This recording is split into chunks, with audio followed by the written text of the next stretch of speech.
कहते हैं कि ईमानदारी और दया वो खजाने हैं जो कभी खत्म नहीं होते। आज की इस कहानी में आप देखेंगे कि कैसे एक साधारण फल वाला अपनी सच्चाई और अपनी नेक दिली से न केवल विश्वास जीतता है बल्कि उनके जीवन में उम्मीद की किरण भी जगाता है। Hello friends, welcome to peaceful Sarita channel. आज मैं आपके लिए लाई हूँ एक छोटी सी कहानी जिसका नाम है ईमानदारी और दया का फल।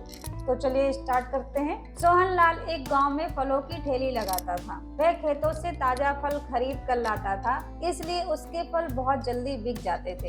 एक दिन सेठ जी सोहन लाल के पास आए। सेठ जी कहते हैं, अरे भाई सोहन लाल, तुम्हारे फल तो फटाफट से बिक जाते हैं, लेकिन इस गांव में सस्ते फल बेचकर तुम्हें कम बचत होती होगी। मैं गांव से फल लेकर शहर जाकर बेचता हूँ तो मुझे ज्यादा मुनाफा होता है। सोहन लाल जी कहते हैं, वो तो ठीक है सेठ जी, लेकिन वहाँ पहुँचते पहुँचते बहुत से फल सड़ जाते होंगे। सेठ जी कहते हैं, अरे शहर में सब बिक जाता है, कोई नहीं पूछता, उन्हें क्या पता ताजे फलों के बारे में। वहाँ तो सड़े फलों के भी पूरे दाम मिल जाते हैं, तू भी शहर में अपनी दुकान लगा ले। सोहन लाल जी कहते हैं, नहीं सेठ जी, मैं तो यहीं खुश हूँ, मैं किसी को सड़े फल नहीं खिला सकता। अगले दिन सेठ जी शहर वापस चले जाते हैं और सोहन लाल अपने फल बेचने में व्यस्त हो जाता है।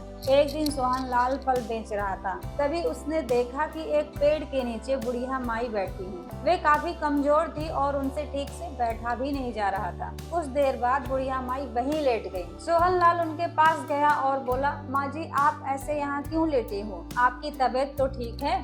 बुढ़िया माई बोली, बेटा मेरी तबीयत ठीक नहीं है, मैं बहुत बीमार हूँ। मेरे बेटे बहू शहर गए हैं, यहाँ मैं अकेली रहती हूँ। तबीयत ठीक न होने के कारण खाना नहीं बना पाती। आज वैद्य जी से दवा लाई हूँ, उन्होंने कहा है कि खाने के बाद दवाई खाना है, लेकिन मुझ में इतनी ताकत नहीं है कि मैं अपने लिए खाना बना सकूं। यही सोचकर कुछ देर यहाँ पेड़ के नीचे बैठ गई। इतने में सोहन लाल कहते हैं, अरे माँ जी, आप क्यों चिंता करती हो, मैं अभी आपके लिए ताजे फल लाता हूँ। ये कहकर सोहन लाल माँ जी को फल ला कर देता है। फल खाकर माँ जी अपने घर जाने के लिए चल देती हैं। सोहन लाल उन्हें पकड़कर घर छोड़ देता है। सोहन लाल कहते हैं, माँ जी, मैं रोज आपके लिए घर पर ही फल दे जाया करूँगा, जब तक आप ठीक नहीं हो जाती हैं खाना मत बनाइएगा। बुढ़िया माई कहती हैं, लेकिन बेटा मेरे पास तो इतने पैसे नहीं हैं जो मैं तेरे फलों का मोल दे सकूं। सोहन लाल जी कहते हैं, माँ जी, मुझे आपसे कुछ नहीं चाहिए, आप पैसों की चिंता ना करें। अगले दिन से सोहन लाल बुढ़िया माई के घर ताजे फल पहुंचाने लगा। धीरे धीरे बुढ़िया माई ठीक हो गई। एक दिन सोहन लाल फल बेच रहा था, तभी उसके पास एक औरत आई और उसने कहा, भैया मेरे पति बहुत बीमार है, डॉक्टर के कहने पर मैं उन्हें शहर से गांव लेकर आई हूँ। हम सामने वाले घर में रहते हैं, तुम रोज सुबह ताजे फल हमारे घर भिजवा देना। अगले दिन सोहन लाल फल लेकर उनके घर पहुँच गया। सोहन लाल, बहन जी फल ले लो फल, लेकिन उनकी आवाज सुनकर कोई नहीं आया। सोहन लाल ने कई बार आवाज दी, जब कोई नहीं आया तो वो फल लेकर घर के अंदर चला गया। अंदर जाकर उसने देखा कि एक आदमी बिस्तर पर लेटा था। सोहन लाल, भाई साहब, मैं आपके लिए फल लेकर आया हूँ, बहन जी ने कल मुझे फल पहुँचाने के लिए कहा था। ये कहकर वो बिस्तर के पास गया। वहाँ पहुँचकर उसने देखा कि यह आदमी वही सेठ जी हैं जिनकी शहर में फलों की बड़ी सी दुकान थी। सोहन लाल कहते हैं, अरे सेठ जी, आप यहाँ कैसे? आपकी तो शहर में फलों की दुकान थी। सेठ जी कहते हैं, भाई अब मैं सेठ नहीं रहा,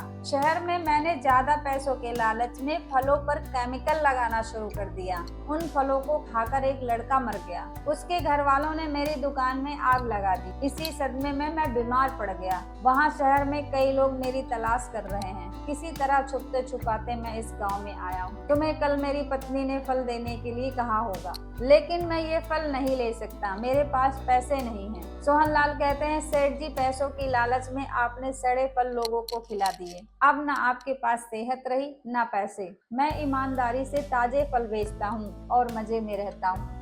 उसकी बात सुनकर सेठ जी रोने लगे। सोहन लाल, सेठ जी आप चिंता ना करें, मैं रोज आपको ताजे फल दे जाया करूंगा, आप जल्दी ही ठीक हो जाएंगे। अगले दिन से सोहन लाल सेठ जी के घर फल पहुंचाने लगा। कुछ दिनों में सेठ जी ठीक हो गए। सेठ जी ने सोहन लाल के साथ वहीं छोटी सी फलों की दुकान खोल ली। कुछ दिनों बाद सोहन लाल की दुकान पर वही बुढ़िया माई आई, उनके साथ उनका बेटा भी था। उसने आते ही सोहन लाल के पैर छुए और कहा, भैया आपने मेरी माँ की जान बचाई है, मैं आपका एहसान कभी नहीं भूल सकता। मैं इसी जिले में कलेक्टर बनकर आया हूँ, यदि आपको कोई परेशानी हो तो मुझे अवश्य बताइएगा। ये सुनकर सोहनलाल बहुत खुश हुए।